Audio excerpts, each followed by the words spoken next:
Semoga yang subscribe diberikan rezeki melimpah dari jalan tak terduga.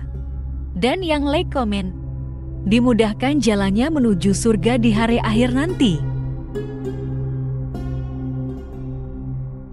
Sesungguhnya Fir'aun telah berbuat sewenang-wenang di muka bumi dan menjadikan penduduknya berpecah belah. Dia bertindak semena-mena, lalim, melampaui batas, lebih mementingkan kehidupan dunia dan berpaling dari ketaatan Rob yang Maha Tinggi. Fir'aun memecah menjadi banyak sekali golongan dan kelompok dan menindas sebagian di antara mereka. Fir'aun menindas Bani Israel yang berasal dari keturunan Nabi Yakub. Saat itu, mereka adalah penduduk bumi terbaik. Mereka berada di bawah kuasa Raja Tiran yang zalim, yang memperbudak dan mempekerjakan mereka untuk pekerjaan-pekerjaan hina. Ada banyak faktor yang melatar belakangi perbuatan raja tersebut.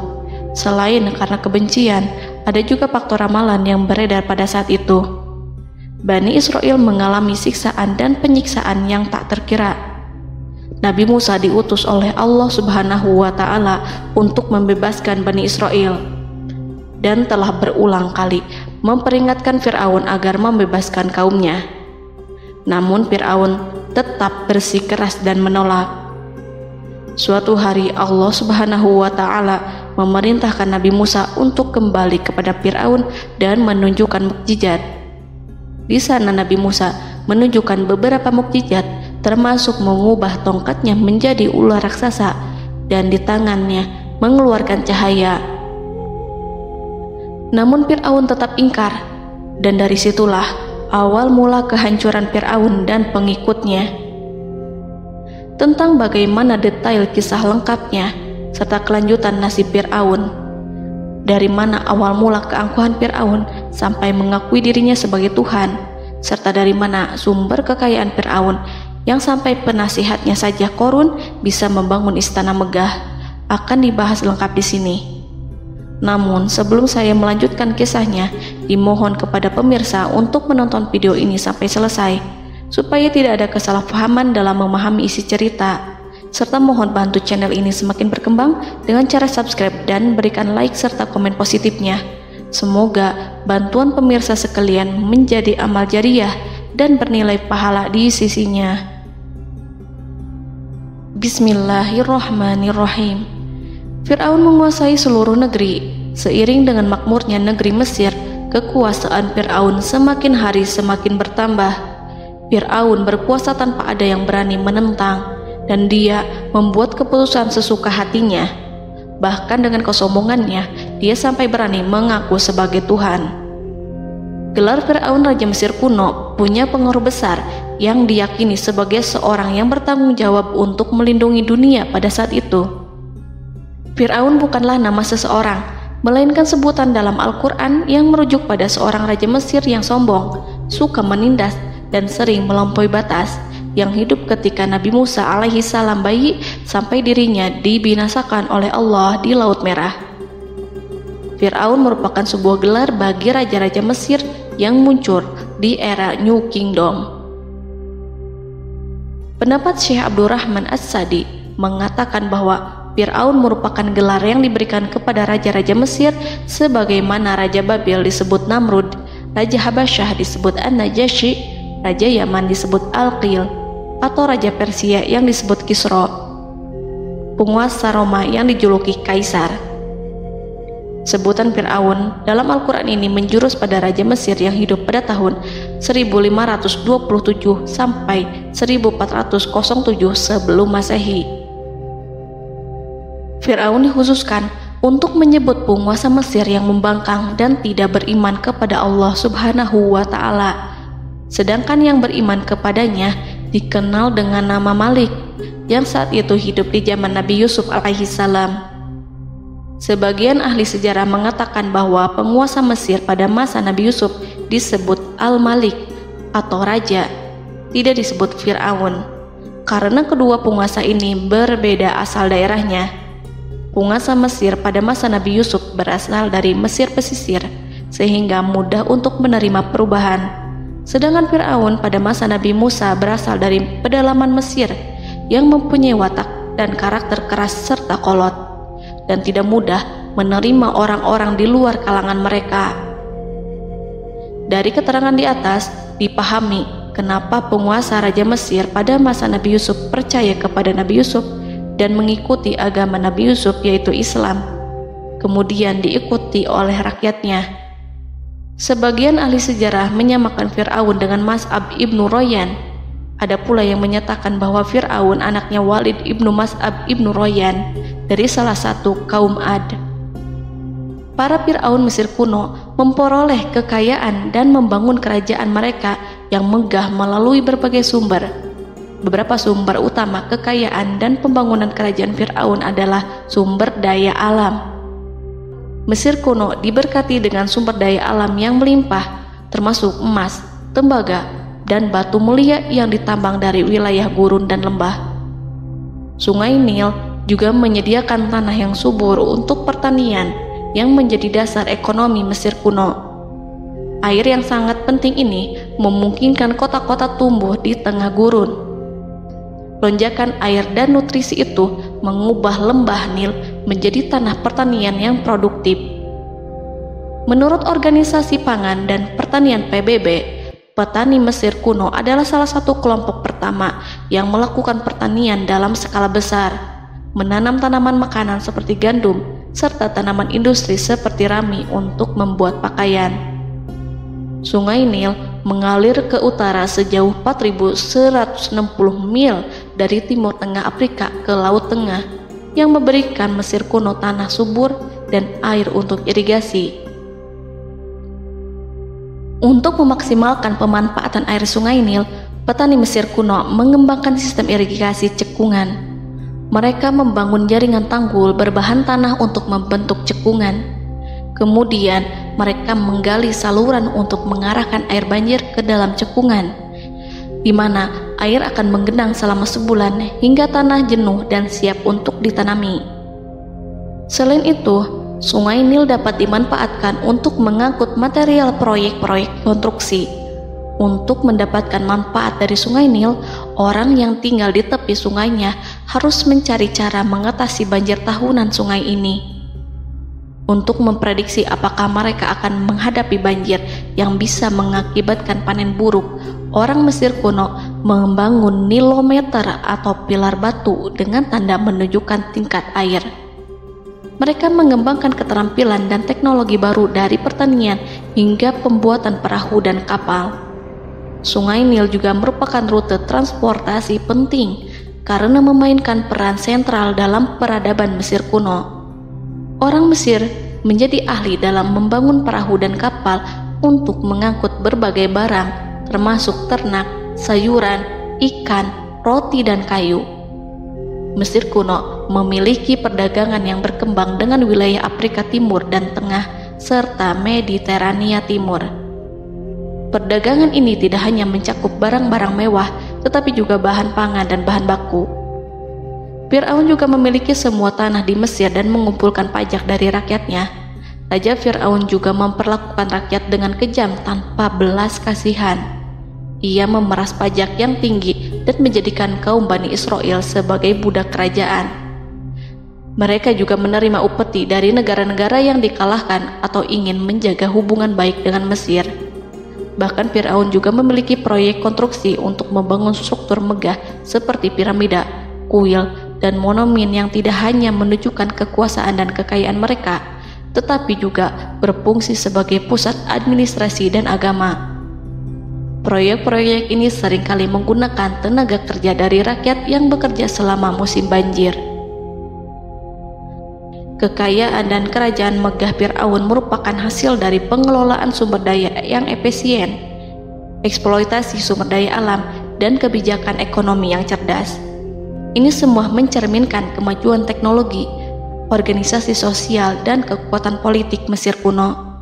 Kekayaan para Fir'aun Mesir kuno memang sangat luar biasa dan telah menjadi topik penelitian dan kekaguman selama berabad-abad. Fir'aun juga dikenal karena kehidupan mewah mereka. Sebagai penguasa Mesir kuno, Fir'aun hidup dengan kekayaan dan kemewahan yang hampir tak terbayangkan, yang mencerminkan kekuasaan dan status mereka. Mereka menghiasi diri mereka dengan aksesoris yang rumit dan gemerlap, serta mengenakan simbol otoritas dan kekuasaan tradisional. Dan Allah memberikan kepada Fir'aun berupa istizratuhul afiyah, yakni hidup sekian lama tanpa pernah merasakan sakit. Allah Subhanahu wa Ta'ala mengaruniai Fir'aun untuk bisa hidup selama 400 tahun tanpa sakit. Tentu hal tersebut sudah menjadi kehendak Allah Subhanahu wa Ta'ala, maka tidak ada satupun manusia yang bisa menghalangi, bahkan bagi seorang Fir'aun sekalipun yang terkenal dengan kezalimannya. Namun dengan karunia-Nya yang diberikan Allah tersebut bukannya menjadikan Fir'aun sebagai manusia yang bersyukur, tetapi malah membangkitkan kesombongan dan kesesataannya. Dan puncak kesombongan Fir'aun juga dicatat Al-Quran sebagai penguasa tangan besi dan manusia yang pernah mengaku Tuhan. Aku adalah Tuhan kalian yang maha tinggi. Quran Surat An-Najiat ayat 24. Fir'aun hidup selama 446 tahun. Selama hidupnya, Fir'aun memiliki tubuh yang sehat dan bugar tanpa pernah mengalami sakit, meski hanya berupa pusing atau flu sekalipun. Fir'aun bahkan tidak pernah merasakan kelelahan. Fir'aun tidak pernah merasakan perihnya lapar, kerongkongannya tidak pernah tersentuh panasnya dahaga. Seandainya dalam semalam saja Fir'aun dilanda sakit berupa pusing atau demam, maka ia akan sibuk untuk mengurus dirinya sendiri dan tidak berpikiran untuk mengaku bahwa ia adalah Tuhan. Hal ini pun dijelaskan dalam kitab Ihya Ulumuddin Al-Qut Al-Qulub oleh Imam Al-Ghazali. Sesungguhnya yang menyebabkan Fir'aun sampai berani mengatakan, "Aku adalah Tuhan kalian yang maha tinggi." Hal ini disebabkan karena ia mengalami masa sehat dalam hidupnya yang begitu lama. Kekejaman Raja Fir'aun diikuti dengan kesombongannya. Ia enggan bersyukur atas kemakmuran yang dianugerahkan Allah Subhanahu wa Ta'ala. Ia justru menjadikan negeri Mesir penuh dengan kemusyrikan. Sungguh, dia Fir'aun termasuk orang-orang yang berbuat kerusakan, dan kami hendak memberi karunia kepada orang-orang tertindas di bumi, dan hendak menjadikan mereka pemimpin dan menjadikan mereka orang-orang yang mewarisi bumi. Dan kami teguhkan kedudukan mereka di bumi, dan kami perlihatkan kepada Fir'aun dan Haman bersama bala tentaranya apa yang selalu mereka takutkan dari mereka. Surat Al-Qasas ayat 1-6. Haman yang merupakan penasihat dan sekaligus pelaksana proyek pembangunan menara untuk Fir'aun yang ikut berkontribusi dalam kesesatan Fir'aun, dan dia juga yang menjadi aktor utama atas kezaliman Fir'aun yang nantinya memberikan nasihat kepada Fir'aun dan mendorongnya untuk menolak ajaran Nabi Musa alaihi salam. Faktor yang mendorong Fir'aun melakukan tindakan keji ini adalah Bani Israel yang mempelajari suatu hal yang mereka riwayatkan dari Ibrahim, bahwa suatu saat nanti akan lahir seorang anak Bani Israel yang akan menghancurkan kekuasaan Raja Mesir. Berita gembira ini terjadi saat insiden antara Sarah, istri Nabi Ibrahim alaihissalam, dengan Raja Mesir yang saat itu berniat jahat terhadap Sarah. Namun Allah menjaganya. Berita gembira ini santer terdengar di antara Bani Israel. Kaum Kipti juga membicarakan berita ini, hingga sampailah juga ke telinga Fir'aun. Sebagian amir dan orang-orang dekat Fir'aun menyampaikan hal itu kepadanya saat tengah berbincang pada malam hari. Waktu itu Fir'aun langsung menginstruksikan untuk membunuh seluruh anak laki-laki Bani Israel untuk mengantisipasi kelahiran anak yang dimaksud. Tapi apa boleh buat, kewaspadaan sama sekali tidak bisa menghindari takdir. Suatu ketika, Fir'aun bermimpi seakan-akan api datang dari arah Baitul Maqdis lalu membakar semua rumah Mesir dan seluruh kaum Kipti. Namun, api tersebut tidak membahayakan Bani Israel. Saat bangun, Fir'aun merasa takut oleh mimpi itu. Ia kemudian mengumpulkan seluruh paranormal dan tukang sihir. Fir'aun bertanya kepada mereka terkait mimpi itu. Mereka berkata, akan lahir seorang bayi laki-laki dari kalangan Bani Israel yang akan menghancurkan penduduk Mesir. Sebab itulah Fir'aun memerintahkan untuk membunuh anak laki-laki dan membiarkan hidup anak perempuan. Fir'aun sangat mewaspadai agar Musa tidak lahir, hingga menunjuk sejumlah laki-laki dan dukun beranak berpatroli memeriksa para wanita hamil dan mendata waktu kelahiran mereka. Jika ada yang melahirkan anak laki-laki, si bayi langsung disembelih oleh para algojo seketika itu juga. Allah berfirman, "Kami mengilhamkan kepada ibu Musa, susuilah dia Musa. Jika engkau khawatir atas keselamatannya, hanyutkanlah dia ke sungai Nil dalam sebuah peti yang mengapung. Janganlah engkau takut dan janganlah pula bersedih. Sesungguhnya kami pastikan mengembalikan kepadamu dan menjadikan sebagai salah seorang rasul." Surat Al-Qasas ayat 7. Pada saat itu, ibu Musa yang bernama Ayarika, ada juga yang menyebut Ayah Zakat, merasakan kesedihan yang amat dalam dan sudah mengantisipasi sejak pertama kali mengandung Musa. Kehamilannya ini memang tidak terlihat. Harun lahir pada tahun ketika hukuman mati bagi lelaki tidak berlaku, sementara Musa lahir pada tahun di mana bayi laki-laki harus dibunuh. Saat melahirkan, ibunya mendapat ilham agar Musa kecil diletakkan di dalam peti yang diikat dengan tali. Rumahnya tepat di hulu sungai Nil. Ia menyusui Musa, kemudian ketika khawatir pada seseorang, ia meletakkan Musa di peti itu, lalu dilepaskannya ke lautan, sementara talinya tetap dipegang. Setelah semua orang pergi, ia tarik kembali peti itu. Namun suatu hari, ibu Musa melepaskan peti itu, tetapi dia lupa tidak mengikatnya dengan tali, sehingga peti berisi Musa kecil itu hanyut bersama aliran sungai Nil hingga melintas tepat di depan istana Fir'aun. Selir-selir Fir'aun itu memungut peti dalam kondisi tertutup rapat. Mereka tidak berani membukanya. Peti itu kemudian diletakkan di depan istri Fir'aun, Asiyah binti Muzahim. Ada pendapat yang mengatakan bahwa Asiyah berasal dari Bani Israel dari keturunan Musa.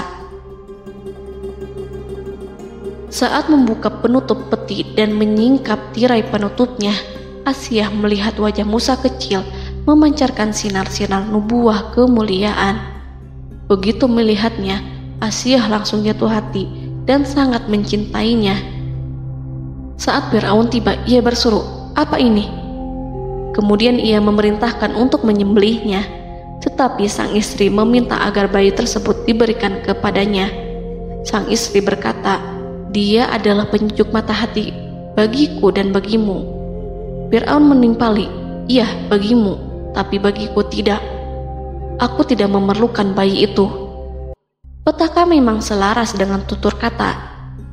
Kata-kata istri Fir'aun, mudah-mudahan dia bermanfaat kepada kita. Allah memberikan manfaat yang ia harapkan. Di dunia, Allah memberikan hidayah padanya melalui sosok Musa, dan di akhirat, Allah menempatkan dia di surganya karena Musa. Atau kita ambil dia menjadi anak. Keduanya pun mengadopsi Musa karena mereka berdua tidak punya anak. Perkataan Asiyah ini diabadikan dalam Al-Quran surat Al-Qasas ayat 9. Dan berkatalah istri Fir'aun, "Ia adalah penyejuk mata hati bagiku dan bagimu. Janganlah kamu membunuhnya. Mudah-mudahan ia bermanfaat kepada kita, atau kita ambil ia menjadi anak, sedangkan mereka tidak menyadari." Dalam ayat ini Allah Subhanahu wa Ta'ala berfirman yang artinya, sedangkan mereka tidak menyadarinya. Ibnu Katsir menjelaskan maksud dari ayat ini, mereka tidak mengetahui apa yang dikehendaki Allah, bahwa di tangan anak itulah terjadinya kehancuran masa depan Fir'aun dan bala tentaranya. Mereka tidak mengetahui hukuman besar Allah yang dikehendaki terhadap Fir'aun dan pasukannya. Mereka tidak tahu bahwa Allah menakdirkan mereka untuk memungutnya. Saat Musa tinggal di kediaman Fir'aun, pihak keluarga ingin menyusuinya. Namun Musa tidak mau menerima susu wanita manapun. Ia juga tidak mau makan, hingga mereka dibuat bingung karenanya. Mereka berusaha sebisanya untuk memberi Musa makan, namun Musa tidak mau. Seperti yang Allah sampaikan dalam surat Al-Qasas ayat 12. dan kami cegah dia Musa menyusu kepada perempuan-perempuan yang menyusuinya sebelum itu. Mereka kemudian mengirim Musa bersama para dukun beranak dan sejumlah wanita ke pasar. Mungkin Musa mau menyusu pada seorang wanita di sana. Saat semua orang berdiri di hadapan Musa, saudari Musa melihatnya. Ia tak memperlihatkan sikap seakan-akan mengenal bayi yang sebenarnya adalah adiknya. Mereka kemudian pergi bersama saudari Musa itu ke kediaman Musa. Musa kecil kemudian digendong ibunya untuk menyusui bayi itu. Bayi yang tidak lain adalah anaknya sendiri, langsung menyusu dengan lahap. Melihat hal itu, mereka merasa sangat puas dan gembira. Mereka pun melaporkan peristiwa yang sangat menggembirakan itu kepada Asia. Asia meminta agar perempuan yang tidak lain adalah ibunya Musa itu untuk menetap bersamanya dan memohon kebaikan serta kesediaannya. Namun, perempuan itu menolaknya seraya berkata, "Sesungguhnya aku mempunyai suami dan anak-anak yang tidak bisa aku tinggalkan. Akan tetapi, aku siap melakukan jika bayi itu dibawa kepadaku ke rumahku." Akhirnya Asia mengutus ajudan kerajaan untuk menyerahkan bayi itu kepada ibunya Musa untuk disusui secara rutin. Asia kemudian memberikan berbagai macam fasilitas kepada ibu Musa berupa biaya nafkah sehari-hari, pakaian-pakaian bagus, dan beberapa hadiah istimewa yang lainnya sebagai kompensasi upah menyusui bayi itu. Akhirnya Musa kecil kembali ke pangkuan ibunya dan berada di bawah asuhannya. Allah telah menyatukan kembali bayi yang bernama Musa itu dengan ibunya sendiri. Fir'aun tidak akan menyangka jika Allah telah mempersiapkan sesuatu yang besar lewat kehadiran Musa kecil di kerajaannya. Sang raja bengis lagi terpedaya oleh banyaknya pasukan yang dimiliki, kekuasaan, dan luasnya kerajaan yang maha agung yang tak terkalahkan, dan takdirnya tak bisa ditentang. Allah telah memutuskan bahwa bayi itu yang dia dan pengikutnya waspadai keberadaannya itu hingga dengan bengis membunuh banyak sekali nyawa yang tak terhitung jumlahnya. Padahal anak tersebut justru tumbuh dewasa di kediamannya, di atas kasurnya, memakan makanannya dan meminum yang ada di rumahnya. Fir'aun sendiri justru mengadopsi dan merawat serta mengasuhnya tanpa menyadari rahasia besar di balik itu. Anak itu yang membuatnya binasa di dunia dan akhirat karena menentang kebenaran yang nyata yang ia sampaikan kepadanya. Nabi Musa tumbuh dan hidup sebagai salah seorang dari keluarga kerajaan hingga mencapai usia dewasanya, di mana ia memperoleh asuhan dan pendidikan sesuai dengan tradisi istana. Allah Subhanahu wa Ta'ala mengaruniakannya hikmah dan pengetahuan sebagai persiapan tugas kenabian dan risalah yang diwahyukan kepadanya. Musa tumbuh menjadi seorang pemuda yang mempunyai fisik dan akhlak yang kuat. Allah anugerahkan kepada Musa kesempurnaan tubuh dan kekuatan jasmani. Musa juga menyadari bahwa dia hanyalah anak angkat. Tidak setetes pun darah Fir'aun mengalir padanya, dan bahwa ia keturunan Bani Israel yang ditindas dan diperlakukan sewenang-wenang oleh Fir'aun dan kaumnya. Maka dia berjanji kepada dirinya sendiri akan menjadi pembela bagi kaum-kaum yang lemah yang tertindas. Kekuatan fisik Nabi Musa memang tidak bisa diragukan. Itu terbukti pada saat Nabi Musa mampu mengangkat batu penutup sumur seorang diri, padahal batu itu hanya bisa diangkat oleh 10 orang laki-laki. Peristiwa kedua saat perkelahian antara Bani Israel dan orang Kipti atau kaumnya Fir'aun, suku asli Mesir. Saat orang Israel meminta pertolongan kepada Musa untuk mengalahkan orang Kipti, Musa menghampiri orang Kipti tersebut. Dengan tangan terkepal, Musa meninju orang Kipti dan matilah musuhnya itu. Orang Kipti hanya mati karena pukulan itu. Musa tidak sengaja dan tidak bermaksud untuk membunuh orang Kipti. Musa hanya berniat membuatnya jera. Dan karena peristiwa itulah Nabi Musa pergi meninggalkan Mesir karena Musa takut terhadap Fir'aun dan tentaranya yang akan membunuhnya.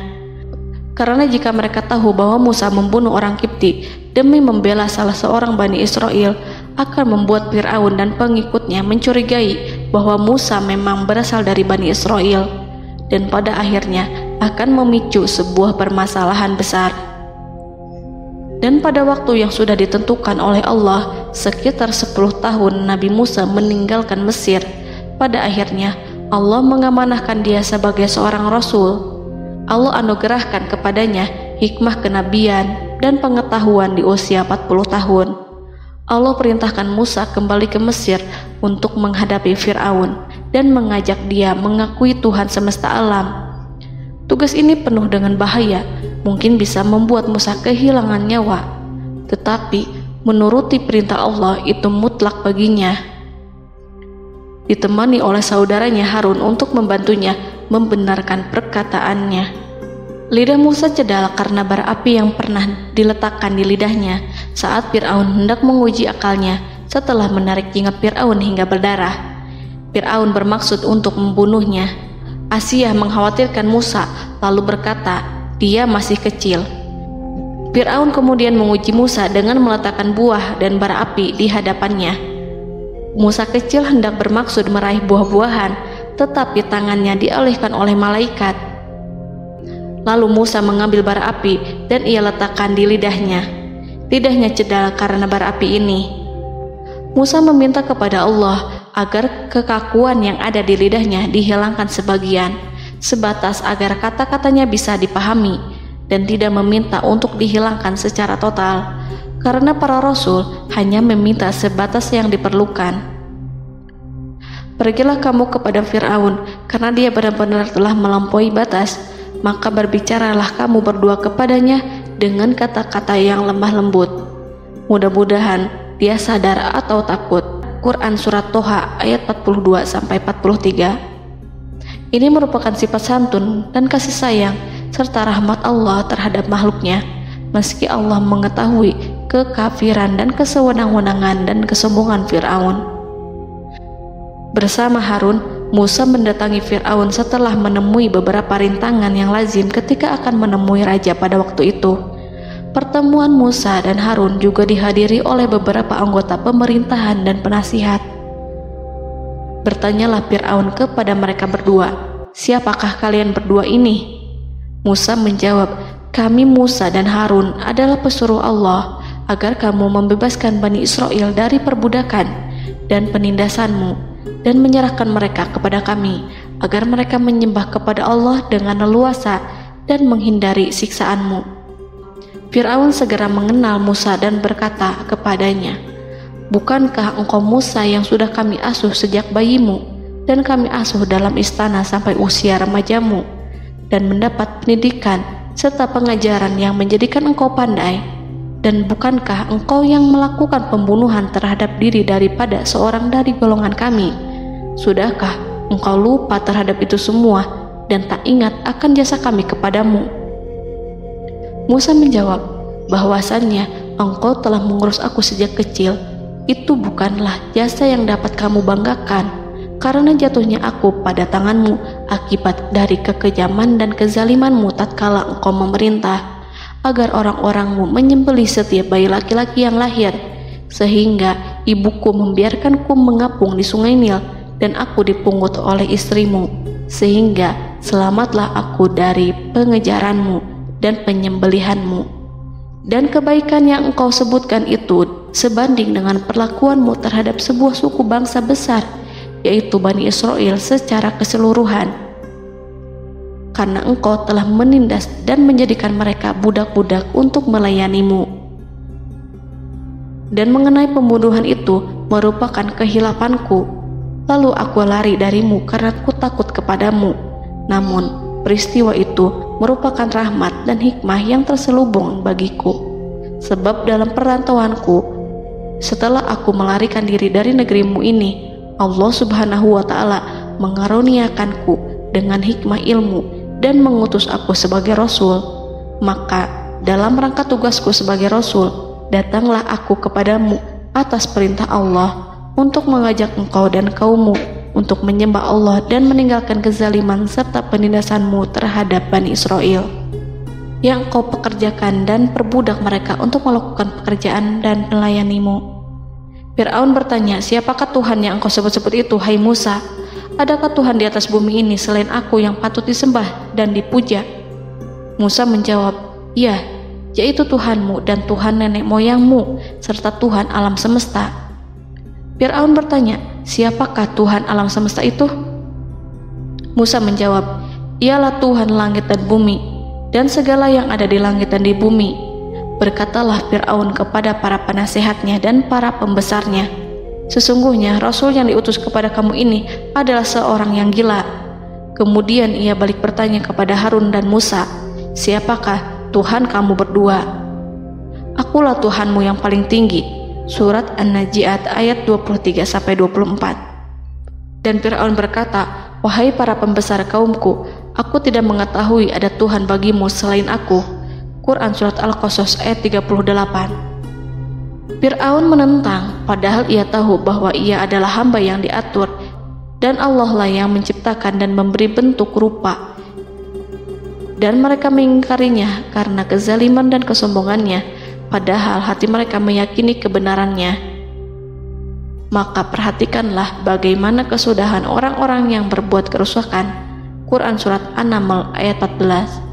Fir'aun beralih memakai kekuasaan dan wibawa yang ia miliki. Fir'aun berkata, jika engkau menyembah Tuhan selain aku akan memasukkanmu ke dalam penjara. Musa berkata, apakah engkau akan melakukan itu sekalipun aku tunjukkan kepadamu suatu bukti yang nyata? Fir'aun menjawab, tunjukkanlah sesuatu yang nyata itu. Maka Musa melemparkan tongkatnya. Tiba-tiba tongkat itu menjadi ular besar, dan Musa mengeluarkan tangan dari dalam bajunya. Tiba-tiba tangan itu menjadi putih bercahaya. Saking ketakutannya hingga membuat Fir'aun terkena diare. Dalam sehari lebih dari 40 kali buang air. Namun Fir'aun sebagai raja yang mengaku Tuhan tentu tidak akan begitu saja menyerah kepada Musa, walaupun telah diperlihatkan 2 mukjizat. Bahkan Fir'aun berkata kepada kaumnya yang dikhawatirkan terpengaruh oleh mukjizat Musa, bahwa apa yang dilakukan Musa merupakan sihir, dan Musa Harun adalah ahli sihir yang datang dengan maksud menguasai Mesir. Salah satu penasehatnya, yaitu Haman, mengusulkan agar mengumpulkan semua ahli sihir dari berbagai penjuru kerajaan untuk bertanding mematahkan sihir Musa, yang tanpa pikir panjang Fir'aun setujui. Fir'aun pun berkata kepada Musa, apa yang kau bawa ini adalah sihir. Kami akan melawanmu dengan sihir yang sama. Fir'aun pun kemudian meminta Musa untuk bertemu pada waktu dan tempat yang disepakati, dan langsung disetujui Nabi Musa tanpa ragu sedikit pun. Inilah salah satu tujuan terbesar Musa untuk memperlihatkan ayat-ayat hujah dan bukti-bukti nyata Allah di hadapan halayak ramai.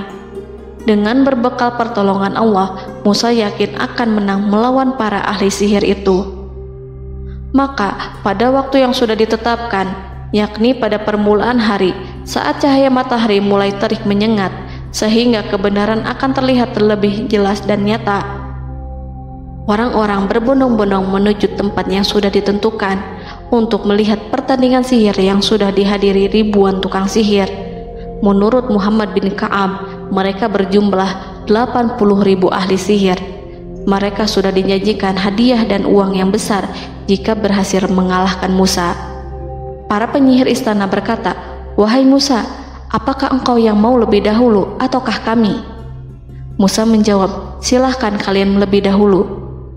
Maka ketika tali-tali dan tongkat-tongkat ahli sihir dilemparkan, tiba-tiba berubah menjadi seakan-akan ia merayap cepat karena sihir mereka. Ada rasa takut yang menyelimuti hati Musa, takut jika orang-orang terkena fitnah sihir dan tipu daya mereka. Namun Allah langsung menguatkan Musa dan berkata yang diabadikan dalam Quran Surat Toha ayat 65-69, janganlah engkau takut, sungguh engkaulah yang unggul, dan lemparkanlah apa yang ada di tangan kananmu, niscaya ia akan membuat. Apa yang mereka buat itu hanyalah tipu daya tukang sihir belaka, dan tidak akan menang tukang sihir itu dari manapun ia datang. Saat Musa melemparkan tongkat, tongkat itu berubah menjadi ular besar yang memiliki kaki, berleher besar, dan bentuk yang menakutkan, hingga semua orang lari dan menjauh. Ular itu kemudian menelan tali-tali para tukang sihir dengan satu persatu dengan gerakan super cepat. Semua orang melihatnya dengan penuh keheranan, sementara para tukang sihir mereka tercengang dan bingung kala melihatnya. Mereka melihat sesuatu yang sama sekali tidak pernah terlintas di benaknya dan juga berada di luar bidang yang mereka kuasai. Saat itulah mereka tahu pasti bahwa yang mereka lihat itu bukanlah sihir, sulap, khayalan ilusi ataupun kebohongan semata, tetapi sebuah kebenaran yang hanya bisa dilakukan oleh Yang Maha Benar, yang mengutus mukjizat tersebut dengan benar. Allah menyingkap tabir kelalaian dari hati mereka, menyinarinya dengan petunjuk yang Ia ciptakan dan menyingkirkan gumpalan keras di hatinya. Mereka segera bertaubat dan tunduk sujud kepadanya.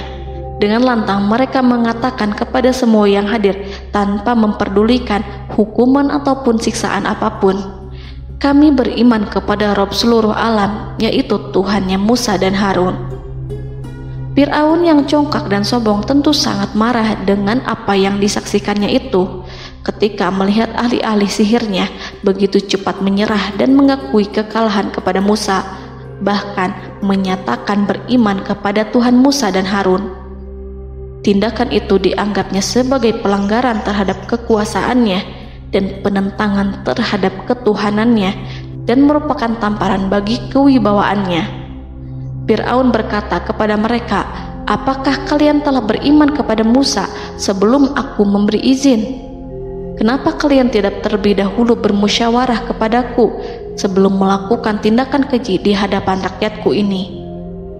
Dia itu pemimpinmu yang mengajarkanmu sihir, dan bukankah ini adalah persengkongkolanmu terhadapku?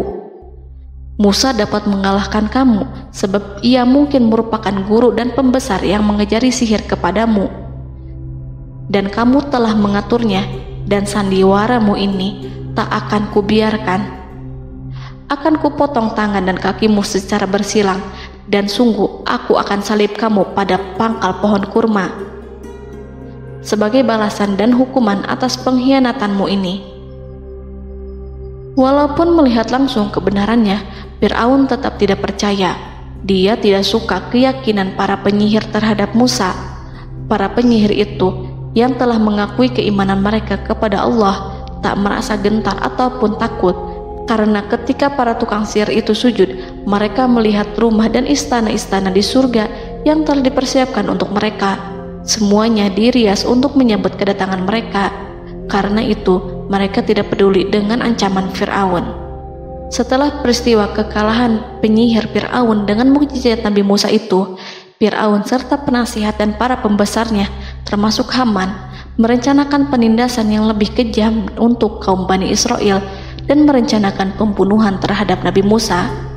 Fir'aun khawatir jika gerakan Musa tidak dipatahkan akan mengancam kerajaan dan kewibawaannya yang mengaku sebagai Tuhan. Walaupun sudah diingatkan oleh orang mukmin dari kalangan keluarga Fir'aun agar tidak membunuh Nabi Musa dan menyeru kembali menuju jalan yang benar dan mengingatkan kepada akibat yang buruk yang akan didapati nanti, namun Fir'aun dan penasihatnya tetap berada pada kesesatan. Sebagai balasannya, Allah menghukum Fir'aun dan penduduknya dengan kekeringan dan penyakit yang bertahun-tahun karena menolak Rasulnya. Mereka dilanda banjir bandang, darah yang bercampur dengan seluruh air yang ada. Setiap kali mereka akan mengambil air, baik air sumur ataupun air sungai Nil, pasti akan berubah menjadi darah segar. Serbuan belalang pun tidak bisa mereka hindari. Belalang menghinggapi tanaman hingga tak menyisakan satupun buah, daun ataupun rumput. Serangan hama dan wabah katak juga mengerumuni mereka hingga berjatuhan di makanan, wadah-wadah, sampai-sampai ketika ada yang membuka mulut untuk makan ataupun minum, pasti ada katak yang jatuh di situ. Semua hukuman itu hanya menimpa Fir'aun dan pengikutnya, sama sekali tidak menimpa Nabi Musa dan Bani Israel. Namun mereka tidak belajar ataupun berubah, mereka tetap saja kafir dan hanyut dalam kejahatan. Setiap kali Allah timpakan hukuman kepada Fir'aun dan pengikutnya, mereka bersumpah dan berjanji kepada Musa untuk beriman. Namun ketika hukuman itu dihilangkan, mereka ingkar janji, berpaling dan kembali kepada keburukan seperti sedia kala. Dari semua penderitaan ini, Allah perintahkan Musa membawa pengikutnya keluar dari Mesir, memulai perjalanan berbahaya antara hidup dan mati. Setelah mengetahui keberangkatan Nabi Musa dan Bani Israel, Fir'aun bersama tentaranya bergerak untuk membantai mereka. Dengan pasukan besar yang berjumlah lebih dari 1.600.000 personil, ditambah 100.000 ekor kuda berwarna hitam legam, Fir'aun berhasil mengejar rombongan Nabi Musa yang saat itu berjumlah 600.000 prajurit di pantai Laut Merah saat matahari terbit. Pasukan Fir'aun mengepung mereka dari semua arah. Di belakang mereka ada tentara Fir'aun yang kejam, sementara di hadapan mereka Laut Merah yang membentang luas. Kala situasi kian genting dan Fir'aun beserta seluruh pasukannya mendekat dengan kesungguhan hati, diperkuat dan persenjataan, juga dengan amarah dan kedengkian, penglihatan tidak menetap mengarah ke suatu tujuan, dan hati naik menyesak sampai ke tenggorokan. Saat itulah Yang Maha Penyantun lagi kuasa, Rob Arsy yang mulia, mewahyukan kepada Musa, "Pukullah laut itu dengan tongkatmu." Maka tatkala Musa memukulkan tongkatnya ke lautan, laut itu pun terbelah. Air lautan berdiri tegak laksana gunung yang terbelah oleh kuasa yang maha agung, yang bersumber dari zat yang mengatakan kepada sesuatu, "Jadilah," maka jadilah sesuatu itu. Allah memerintahkan angin barat untuk menyapu kerikil-kerikil hitam lautan, hingga dasar lautan berubah menjadi tanah yang kering, yang tidak melekat pada kaki-kaki kuda dan hewan. Allah memerintahkan Musa untuk melintas bersama kaumnya. Mereka segera turun melintas dengan senang. Mereka menyaksikan sebuah hal yang membuat mata tercengang dan memberikan petunjuk pada hati orang-orang yang mukmin. Setelah Musa bersama kaumnya melintas secara keseluruhan dan keluar dari lautan, saat itulah pasukan garis depan Fir'aun baru masuk. Saat itu Musa bermaksud memukulkan tongkat ke lautan agar kondisi laut kembali seperti sedia kala, agar Fir'aun dan pasukannya tidak bisa mengejar. Tapi Allah yang Maha Kuasa dan pemilik keluhuran memerintahkan agar lautan tetap dibiarkan seperti itu, seperti yang ia firmankan. Saat Musa membiarkan lautan dalam kondisi terbelah dan Fir'aun tiba di tepi pantai, ia melihat sesuatu yang dahsyat. Kondisi ini membuatnya tercengang dan ia tahu betul bahwa apa yang dilihatnya adalah pekerjaan Rob Arsy yang mulia, seperti halnya mukjizat lain yang pernah ia lihat sebelumnya. Fir'aun berhenti dan tidak maju. Ia menyesal karena mengejar Bani Israel dalam situasi seperti ini, di saat penyesalan tiada lagi membawa guna. Namun Fir'aun memperlihatkan sikap tangguh dan kuat di hadapan para pasukannya dan memperlakukan mereka layaknya musuh. Jiwa kafir dan watak Fir'aun mendorong dirinya mengatakan kepada kaum yang ia perdaya hingga patuh dan mengikuti kebatilannya, "Lihatlah bagaimana lautan ini terbelah agar aku bisa mengejar budak-budakku yang melarikan diri dari kekuasaanku, menyimpang dari ketaatanku dan meninggalkan negeriku." Fir'aun bersembunyi di barisan belakang dengan harapan ia bisa selamat, tapi mustahil ia bisa selamat. Fir'aun terlihat maju mundur. Dan pada kesempatan itu, Jibril menampakkan diri dalam wujud seorang penunggang kuda perawan, lalu melintas di hadapan kuda jantan yang ditunggangi oleh Fir'aun. Kuda yang ditunggangi Fir'aun meringik menghampiri kuda yang ditunggangi Jibril. Fir'aun kemudian masuk ke dalam lautan hingga mendahului kuda dengan tangkas dan cepat. Fir'aun tidak menghindari mara bahaya dari dirinya ataupun mendatangkan manfaat. Mereka segera menyusul hingga semuanya berada di lautan. Setelah bagian depan hendak mencapai tepi, Allah memerintahkan Musa melalui wahyu untuk memukul lautan dengan tongkat. Musa memukul lautan dengan tongkat. Lautan kembali menyatu seperti sedia kala dan menenggelamkan mereka semua. Tak seorang pun yang selamat. Allah menggambarkan tentang bagaimana Fir'aun didengkot orang-orang kafir Kipti tenggelam. Gelombang besar sesekali turun dan sesekali naik membawa Fir'aun. Bani Israel melihatnya dan juga pasukannya, seperti apa siksa dan petaka besar yang Allah timpakan kepadanya dan juga pasukannya, agar Bani Israel senang dan lega. Saat Fir'aun menyaksikan kematian dan mulai sakarat, ia kembali kepada jalan kebenaran dan bertaubat, serta beriman pada saat keimanan tiada lagi membawa guna. Seperti yang Allah sampaikan dalam ayat yang lain, sesungguhnya orang-orang yang dipastikan mendapat ketetapan Rabb-Mu tidaklah akan beriman meskipun mereka mendapat tanda-tanda kebesaran Allah hingga mereka menyaksikan azab yang pedih. Quran Surat Yunus ayat 96-97. Seperti itulah Musa mendoakan keburukan pada Fir'aun dan golongannya agar harta benda mereka dibinasakan, hati mereka diikat sehingga mereka tidak akan beriman hingga melihat siksaan yang pedih, yaitu ketika keimanan tidak ada lagi membawa guna bagi mereka, sekaligus sebagai penyesalan bagi mereka. Allah berfirman kepada Musa dan Harun saat keduanya mengucapkan doa tersebut, sungguh telah diperkenankan permohonan kamu berdua. Quran Surat Yunus ayat 89. Siksaan yang ditimpakan kepada Fir'aun dan pasukannya ini merupakan jawaban atas doa Musa dan saudaranya Harun. Dalam hadis riwayat Imam Ahmad, Rasulullah Shallallahu Alaihi Wasallam bersabda, saat Fir'aun berkata, aku percaya bahwa tidak ada Tuhan melainkan Rabb yang dipercaya Bani Israel, Jibril berkata kepadaku, wahai Muhammad, andai kau melihatku saat mengambil pasir lautan, lalu aku sumpalkan ke mulutnya karena khawatir jika rahmat menghampirinya. Ibnu Abbas dan lainnya mengatakan, sebagian Bani Israel meragukan kematian Fir'aun, bahkan ada yang menyatakan bahwa Fir'aun tidak mati. Allah kemudian memerintahkan lautan untuk mengapungkan jasad Fir'aun. Menurut pendapat lain, Fir'aun terangkat ke permukaan air. Ibnu Abbas dan lainnya mengatakan, sebagian Bani Israel meragukan kematian Fir'aun, bahkan ada yang menyatakan bahwa Fir'aun tidak mati. Allah kemudian memerintahkan lautan untuk mengapungkan jasad Fir'aun. Maka pada hari ini kami selamatkan jasadmu, yaitu dengan mengenakan baju perang yang dengannya kau dikenali, agar engkau dapat menjadi pelajaran bagi orang-orang yang datang setelahmu, yaitu agar kau menjadi bukti bagi Bani Israel atas kekuasaan Allah yang membinasakan Fir'aun.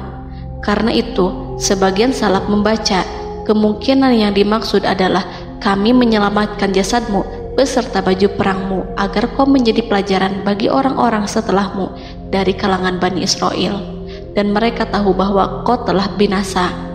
Wallahu a'lam.